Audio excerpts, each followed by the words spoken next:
Hello everybody, welcome to the video viral for about exporting. Our video post has two parts. Part 1 is the general introduction to exporting. Part 2 is to highlight the advantages and disadvantages of this strategy. First, come to Part 1, Introduction. Exporting is the goods and services that a country produces or within the borders of its own country and sells to buyers in the foreign country. Exporting is a traditional and well-established method of reaching foreign markets since it does not require that the goods be produced in the target country, hence no investments in foreign production facility are needed. Example about coffee. Some of the top exporters of coffee are Vietnam, Brazil, Colombia, Indonesia, Ethiopia, Honduras, India, and Mexico. Colombia is a country known for its high-quality coffee because of its rich volcanic soil and seed-borne cultivation. Next is Part 2, Advantages and Disadvantages. Exporting does have three distinct advantages.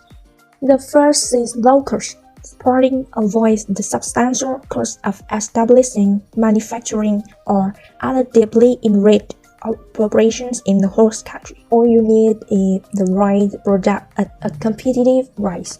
Second is high efficiency. Exporting may have a firm achieve experience curve and location economies by manufacturing a product in a centralized location and exporting it to other national markets. A firm may realize this substantial scale economies from its lower sales volume. The third advantage is favorable government policies. Exporting goods or services abroad is one of the key activities that bring foreign currency into home countries and helps create foreign currency reserves. That's why some governments give many incentives and benefits such as tax prepaid to exporters. Some financial institutions offer special ones to exporters as well. Next, I'll find disadvantages of exporting. First, it can be expensive. Exporting from a firm's home base may not be appropriate if low-cost locations for manufacturing the product can be found abroad. This is particularly evident if the labor cost in the home country is high. Here's a real world example.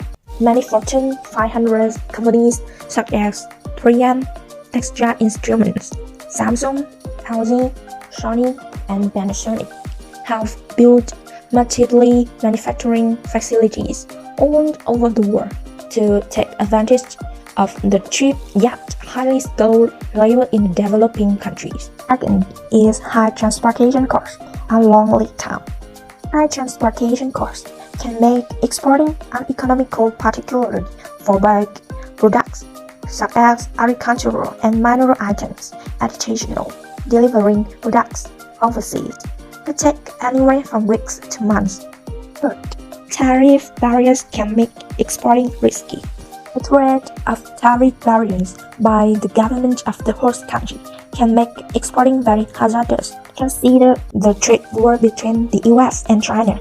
For instance, the average US tariffs on imports from China remained elevated at 19.3%, while the average Chinese tariffs on imports from the US persist at 20.7%. What is about foreign exchange rate? Exchange rate is the value of one currency for the purpose of conversion to another for companies that want to export products to the US. Export activities are encouraged if the value of their local currency decreases against the US dollar. Conversely, if the value of their domestic currency increases, then the development of export activity is inhibited. The final disadvantage is foreign agents' loyalty concerns. Local agents often carry products from multiple different suppliers, which could include competitors in the same industry. Therefore, they may have divided loyalties in such case. The local agents may not do as good of a job as the firm would if it managed its own marketing and sales. Thank you for watching our video. Created using Powtoon.